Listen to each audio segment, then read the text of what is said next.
মায়ের এক ডাকে চললাম ছাদে, খুশি খুশি মন নিয়ে গেলাম। মা বললো সারপ্রাইজ আছে। মুখে আমার অফুরন্ত হাসি নিয়ে গেলাম, দেখলাম কতগুলো আম পড়ে রয়েছে, গুনে গুনে দেখলাম 4টে।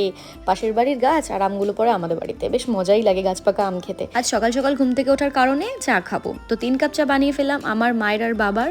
আর এদিকে মার সবজি কেটে নিল সকাল সকাল চা খাওয়ার পরেই। আমি বসিয়ে দিয়েছি একটা ভাজা, দেন কিছুটা আমন্ডস ভিজিয়ে রাখলাম, কেন কি একদম খাওয়া হয় না। এদিকে একটু কাঁচা লঙ্কা ফোড়ন দিয়ে আলু ভাজাও বসিয়ে নিয়েছি। আজকে ব্রেকফাস্টে খাবো ওটস ম্যাঙ্গো স্মুদি, সাথে একটু আমন্ডস গুঁড়োও দিয়ে দেবো। এই বছর আর আমাদের আম কিনতে হলো না, পাশের বাড়ির গাছের আম খেয়েই সময় দিন রাত কাটিয়ে ফেলছি। এত ভালো আম, আমার তো খুব ভালো লাগে টক মিষ্টি আম, খুব মিষ্টি আবার পছন্দ করি না। যাই হোক, এখন নিজের জন্য একটু ওটস স্মুদি বানাতে এসেছি। 3 চামচ মতো ওটস দিয়েছি, আর ওই 2 থেকে 3 চামচ আমন্ডস গুঁড়ো দিলাম, গুঁড়ো করে রেখেছিলাম। মানে ওটা মেয়ের জন্যই বেসিক্যালি রাখা, কিন্তু ওর না সহ্য হয় না বলে আমি ওকে আর খাওয়াই না, ডাইজেস্ট করতে পারে না, ঠিক আমার মতোই।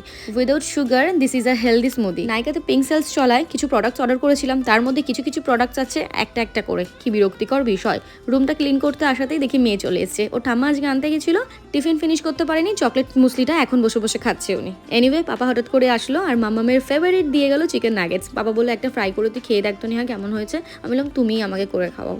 তো পাপা বললো তাহলে মাইক্রোওভেনে করি, চট জলদি হয়ে যাবে। তো সেটাই করা হলো, বেশ ভীষণ টেস্টি হয়েছে। মেয়ে আবার এখন হট করে বায়না করলো মা আমি ম্যাঙ্গো খাবো, তাই ওকে স্লাইস করে দিলাম।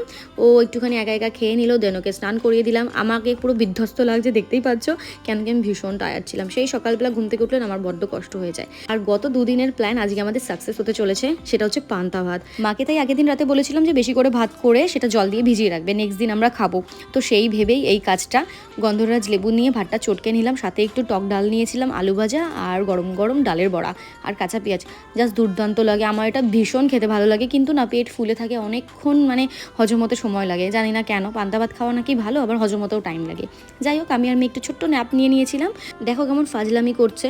আর এইদিকে পাপাকে 2টো নাগেটস ফ্রাই করে দিয়েছিলাম, একটু ইচ্ছে করছিল না, মানে চোখে যেন ঘুমই কাটছিল না, মনে হচ্ছিল আটটু ঘুমোই এরকম একটা ভাব। ল্যাদ খেয়ে খেয়ে ফ্রাই করেছি, আর ফ্লেমটা হাই করা ছিল, বুঝতে পারিনি, তাই একটা সাইড পুড়ে গেছে বলে সেটা আবার দেখাচ্ছে। আর এদিকে আমার ফেসে আইস রাব করে নিয়েছিলাম ফেসে, এটা একটা ভালো থেরাপি, স্কিন গ্লো করে, আর অয়েলি স্কিনের জন্য তো খুবই ভালো। অ্যাজ আ স্ন্যাক্স আজকে আমি মুসলি নিয়েছি, তো সেটাই খেতে খেতে মামামকে আজকে পড়াবো। আর মেয়ে আর আমি দুজন মিলে 2 বোতল জল নিয়ে বসেছি, কে কতটা খেতে পারে দেখি। নিজেদেরকে হাইড্রেট রাখাটাও খুব ইম্পর্টেন্ট। এনিওয়ে, ভিডিওটা আজকের জন্য এই পর্যন্তই। দেখা হচ্ছে তোমাদের সঙ্গে খুব জলদি একটা নতুন ভিডিওর সঙ্গে। সবাই ভালো থেকো, সুস্থ থেকো। Good night, by.